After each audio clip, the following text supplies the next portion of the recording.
I'm blown away that there's a new generation, and I didn't know we were here. Generation Alpha, and they have their own language now? Yeah, they do, actually. And I have a Gen Alpha and a Gen Z living at home.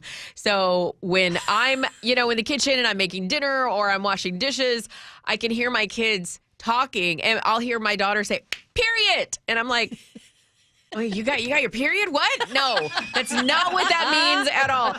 She goes, stop.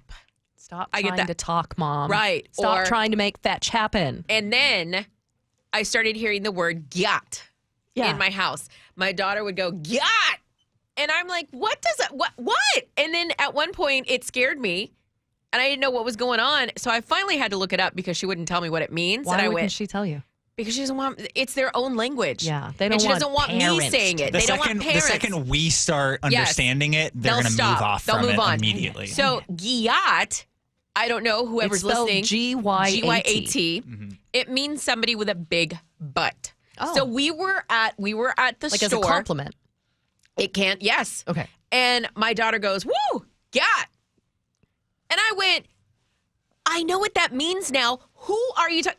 That girl over there. Like, Jeej. Yeah. Don't say that. Don't objectify strangers. Well, listen, these Gen Alpha is saying the word "gyat" so much, it's actually been banned at her school.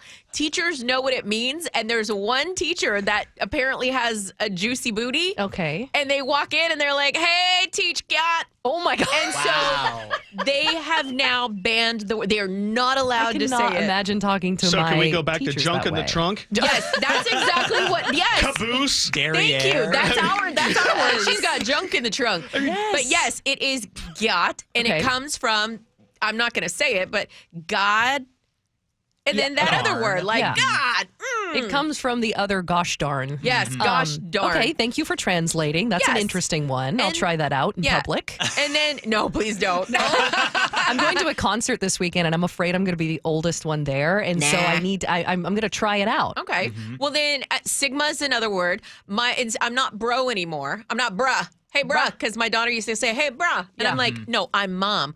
I'm now Sigma. Yo, Sigma." Oh, so Sigma has replaced bruh. Bruh, yeah, means leader. Oh, well, that's Why not nice. use alpha? Alpha is, Why not use mom? I don't know, because sigma means is a mathematical term. Well, all I know is that my daughter From is like, Greek, "Yo, means the sum of things. Calm This down, generation's very valedictorian. smart, I suppose. So So, they've got to Sigma. use those words. So if your child is calling you Sigma, it means leader. That's but great. I prefer mom. Rizzler Well, comes from charisma. yeah, we know Riz. Riz. So Rizzler is now like You're the a top. person. It sounds like a Batman villain, honestly. It does. It really does. But yeah, so she'll be like, "Man, she's a Rizzler, man."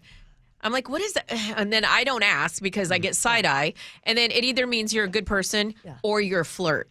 Yeah.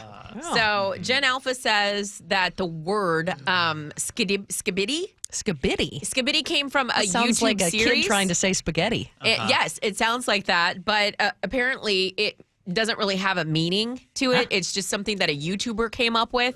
And then last, phoneme tax.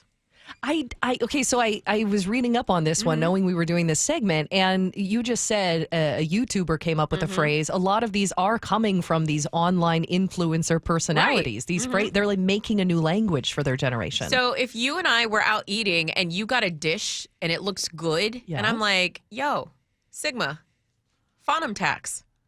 it means you can take some of my food. It means, can you give me a little piece of that, please? I already have I call it get my beak wet. You know, get my beak wet.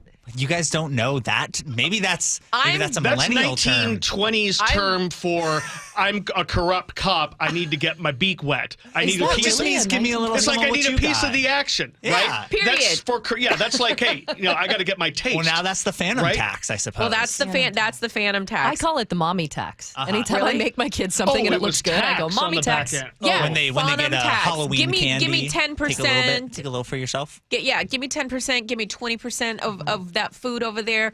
Hey, yo, Sigma. This is why we have trouble talking. This is why we are so divided in our country. We all have so many different language, and we can't talk to each other because we have no idea what you're saying. Yeah. Tom stopped using bet 5 years ago. I know. Well, you know what? I mean, the kids are using it, and I had to know what my children were saying. I can't believe it. So, well, thank you for translating. Well, you're very all of these welcome. seem very innocent and fun and actually confidence building, right? I guess. I hope so. Gen Alpha is going to phase out in 2024, and then in 2025, that will be Gen Beta. So we're going for the alpha beta. We're doing that? Okay. Yeah, we started late. We went from baby boomers into like what? Gen X. X. So we started at the top, and now we're recycling. Then 150 years, somebody's going to be triple X. That's going to, double X. That'll be something. Wonder what their language is going to be. Yeah, I don't know.